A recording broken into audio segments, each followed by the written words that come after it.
very good morning everyone. So this is Sankat Mochen for General Awareness. So guys, आज हम again एक newspaper article discuss करने वाले हैं और इस बार मैं आपको बता रही हूँ कि जो हम लोग आज ग्रीन वॉशिंग का टॉपिक डिस्कस कर रहे हैं वो हमारे यूपीएससी प्रीलिम्स में भी आया हुआ है। तो अगेन ऐसे आपको समझ में आता है कि न्यूज़पेपर कैसे पीटी और मेंस दोनों के लिए बहुत इंपॉर्टेंट है। आज यूपीएससी में आया है, कल पीसीएस या फिर किसी एग्जाम में भी आ सकता है। तो again this particular term green washing, और ये आप डिबेट्स और इन सब में भी आप यूज़ कर सकते हैं जब भी आपका एनवायरनमेंट का टॉपिक आए। तो yes, and before starting or getting into the details of the article, I would like to request you to kindly like, share and subscribe my video. So without any further delay, let's get started.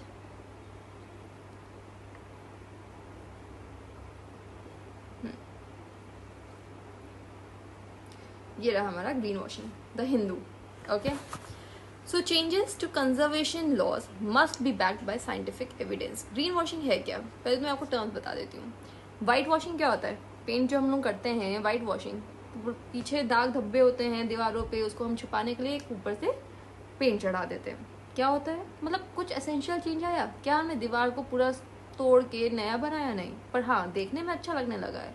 तो that equally that term, the way I have explain you, the term white washing can be use for green washing. तो legislation हम ले आ रहे हैं, पर क्या कोई essential change हो रहा है उस लेजिस्लेशन का, या सिर्फ हम अपनी अच्छी पिक्चर बनाने के लिए कर रहे हैं? तो that is the term green washing. So yes, so let's get into the article. तो ये the forest conservation amendment bill जो कि टेबल हो रहा है 2023 में, अभी ये जॉइंट पार्लियामेंट्री कमेटी है, तो अभी ये बिल है, तो अभी ये कमेटी स्टेज पे है, तो इसलिए हम लोगों को थोड़ा सा इसको समझना होगा कि इसके अराउंड डिबेट चल रही है। तो ये कंटेंशियस है ऑब्वियसली, क्योंकि ग्रीन वॉशिंग लोग कह रहे हैं कि ये जो पर्टिकुलर अमेंडमेंट बिल है ये एक तरह से कुछ नहीं बस ग्रीन वॉशिंग है। तो let's get into the details of the things like what this article wants to say. ठीक है, signals the complex changes involve in balancing industrial development. अब एक तरफ से इकोनॉमिक, क्योंकि हमेशा से ये आइडिया रहा है कि एक जगह इकोनॉमिक्स है, दूसरी तरफ एनवायरनमेंट है। लोग कहते हैं कि ये कॉन्ट्राडिक्टरी है, ठीक है, इनमें कोई रिलेशन नहीं है, क्योंकि अगर आपको इकोनॉमिक्स बढ़ानी है तो आपको कहीं ना कहीं एनवायरनमेंट को हैम्पर करना ही पड़ेगा। दो आजकल हम नया कंसेप्ट के साथ आने वाले लगे हैं जिसे कहते हैं ग्रीन जीडीपी, ठीक है, जिसे हम कहते हैं ग्रीन जीडीपी। पर फिर भी काफ़ी डिबेट है कि क्या ये सही में, मतलब कि ऐसा हो सकता है, ये बेनिफिट करता है? तो दैट इज़ द क्वेश्चन, ठीक है, कि अगेन दैट आइडिया कि क्या ये ऐसा तो नहीं सिर्फ ग्रीन वॉशिंग है, तो ग्रीन जीडीपी का कंसेप्ट क्या ये एसेंशियली रियलाइज हो सकता है या फिर कॉन्ट्रेरी फील्ड्स है? हम लोगों को अपने आंसर्स में लिखना है कि हाँ अचीव कर सकते हैं। तो अगेन कैसे कर सकते हैं? We will develop the thesis over period of time. So let's get into this. So industrialisation on the one hand and conservation of the forest on the other hand, कि ये दोनों अगेन पेड़ काटो, mines लगानी है पेड़ काटो, ठीक है। तो that question, so while industrialization inevitably means usurping great tracts of forest land and ecosystems, the Forest Conservation Act 1980 has been the mantelpiece legislation that has empowered the state to regulate this and impose cost on such industrial exploitation, ठीक है। तो ये जो industrial exploitation होता है इस piece में, इस लेजिस्लेशन पीस जो हम लोगों ने अभी बात की है, इसमें इसकी कॉस्ट को, मतलब कि अगेन इस पे कॉस्ट लगाने की बात करी जा रही है। तो originally meant for notified forest, landmark supreme court judgment in the TN. Godavarman Thirumulpad case 1996 among other things broadened the scope of such protection to even those non-officially classified zones. तो सिर्फ ना ही नोटिफाइड फॉरेस्ट को अगर हार्म कर रहे हैं तभी नहीं, और भी जो फॉरेस्ट आते हैं, फॉरेस्ट की भी बहुत कैटेगरीज होती हैं, तो उसको भी अगर उसमें भी हार्म होगा तो भी हम लोग कॉस्ट को निकालेगी गवर्नमेंट, ऐसा इस पर्टिकुलर जजमेंट में बोला गया था, ठीक है। अब देखिए, मैं इसमें एक एक लाइन इस आर्टिकल में क्यों पढ़ती हूँ, चाहती हूँ, मैं कोशिश करती हूँ कि मैं पूरा आर्टिकल पढूं और आपको एक एक लाइन समझाऊं, इसलिए क्योंकि मैं चाहती हूँ साइमल्टेनियसली आप भी मेरे साथ रीड करें। बिकॉज अगेन आता क्या है कि आपको समझा दिया जाता है, नोट्स बना दिए जाते हैं, very easy job, but what is also important is to simultaneously read the newspaper. So that is what I'm doing here, and that is a very conscious decision जो मैं आपके साथ ले रही हूँ, ठीक है। तो इसीलिए प्लीज़ अपना कॉन्सेंट्रेशन पूरा रखिएगा, ठीक है। तो यहाँ पे बात क्या है, India's forest cover has seen only a marginal increase, ठीक है, जो अभी आई थी forest report, as biennial reports of the forest survey of India illustrate, सिर्फ एक इंक्रीज हुआ है पर वो मार्जिनल इंक्रीज है।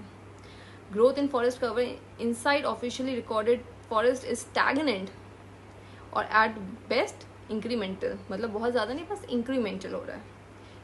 It is tree cover in orchards, plantations and village homesteads that has been on the rise and supplementing India's claim that 24% of its area is under forest and tree cover. तो हम जो कहते हैं ना कि 24% हमारा cover है, असल में वो डेंस फॉरेस्ट है? नहीं, असल में वो क्या है, उसमें हम लोग ट्री प्लांटेशंस, ऑर्चिड्स, ये सब ले लेते हैं. तो क्या वो एथिकल है? अगेन ग्रीन वॉशिंग, समझ रहे हैं, ये ग्रीन वॉशिंग हो रहा है क्या? ये क्वेश्चन ये आर्टिकल उठाता है. ठीक है. India has committed to increasing this number to 33%. ये हमारे उसमें है, एम में है. And adding a carbon stock of 2.5 to 3 billion tons of CO2 this way by 2030 as the ये जो हमारा क्लाइमेट कमिटमेंट्स है, अभी भी आपको पता होगा, पंचामृत, अगेन 3 बिलियन हम लोगों को वो करना है. पर क्या ये अचीव हो रहा है?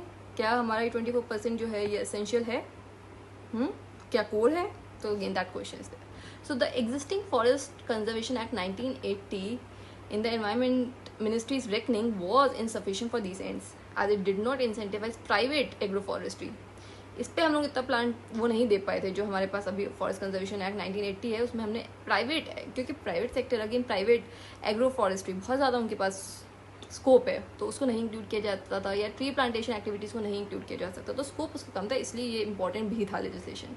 From 2019 to 2021, India added this square kilometers of forest cover, of which 1500 square kilometer was outside recorded forest area.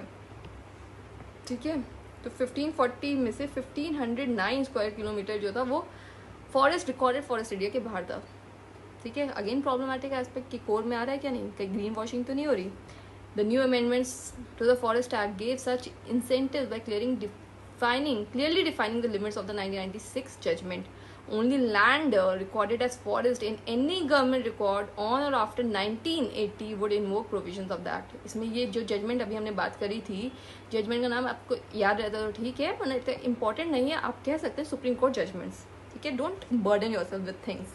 लोग कहेंगे, लोग एम्फेसाइज करेंगे कि जजमेंट का नाम याद कर लो. नहीं कर सकते, याद रहेगा अच्छी बात है, नहीं रहेगा तो नॉट अ प्रॉब्लम, पर आइडिया आपको समझ में आना चाहिए.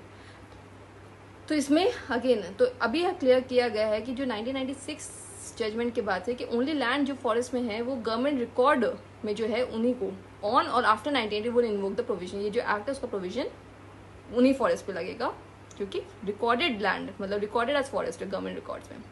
Forest land authorised by states for non forestry uses between 1980 1996 would not invoke provisions of the act.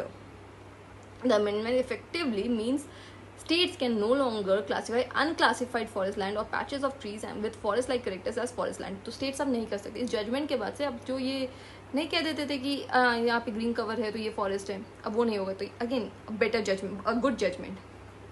ठीक है. The amendment also allow forest land up to 100 km near India's border to be appropriated without central approval for strategic and security purposes. तो यहाँ पे जो amendment आया इसमें security perspectives के लिए भी कह दिया कि हाँ 100 किलोमीटर तक बॉर्डर के साथ जो है उसको आप कर सकते हैं, मतलब कि अगेन सिक्योरिटी पर्सपेक्टिव बड़ी इंपॉर्टेंट होता है. ठीक है. दिस मक्खी is irritating me. The primary criticism is that this amendment do not really contribute to regenerating natural forest. ये अमेंडमेंट है, आपने 100 किलोमीटर बाहर कर दिया है या जो भी है आपने कर रहे हैं, क्या ये रीजनरेट कर पा रहा है फॉरेस्ट को? जो हमारे फॉरेस्ट ऑलरेडी नुकसान हो गए, क्या उनको रीजनरेट कर पा रहा है? नहीं. But rather incentivises afforestation for commercial purposes. ठीक है. Afforestation for commercial purposes. You know the market aspect to that particular line is drawing criticism of the recent amendment. What is worrying is the parliamentary committee, despite its statutory privileges, has not expressed any opinion or suggestion on the way forward. Grooming for private forests might look good in theory, but expecting them to be a permanent common stock is wishful thinking, given that strong market incentives exist to use them as carbon credits. अब again आपको carbon credits का भी concept पता ही होगा कि again आप इतना वो कर लीजिए, कार्बन क्रेडिट्स इतना कर लीजिए कि इतना अगर आप एमिशंस अपना रिड्यूस कर लेते हैं तो हम आपको इतना सर्टिफिकेट में कार्बन क्रेडिट्स कर सकते हैं, जिसको आप अगेन मोनेटाइज कर सकते हैं. तो प्राइवेट का तो यही है ना, private is all about profit, right. तो वो तो ले आएंगे कार्बन क्रेडिट, पर क्या वो लॉन्ग टर्म में वो मेंटेन करेंगे? क्या रीजनरेट हो रहा है फॉरेस्ट? तो that question, that is a very critical idea actually. ठीक है, while new climate realities might necessitate changes to the way conservation laws are interpreted, these must be backed by rigorous scientific evidence। इसलिए scientific evidence से legislation लाना चाहिए। Parliamentary जो joint parliamentary committee को इन सब पे ये जो पॉइंटर्स है, अगेन क्या क्या पॉइंटर्स आ गए इसमें कि पहले तो फॉरेस्ट की डेफिनेशन 33% का जो गोल है, क्या कहीं वो आइडियलिस्ट नहीं है? क्योंकि हमारा जो 24% है उसमें बहुत सारा प्राइवेट एस्पेक्ट्स वो हैं, जैसे प्लांटेशन वगैरह को हमने इंक्लूड किया। डेंस फॉरेस्ट कवर कितना है, तो डेंस फॉरेस्ट की बात की गई है।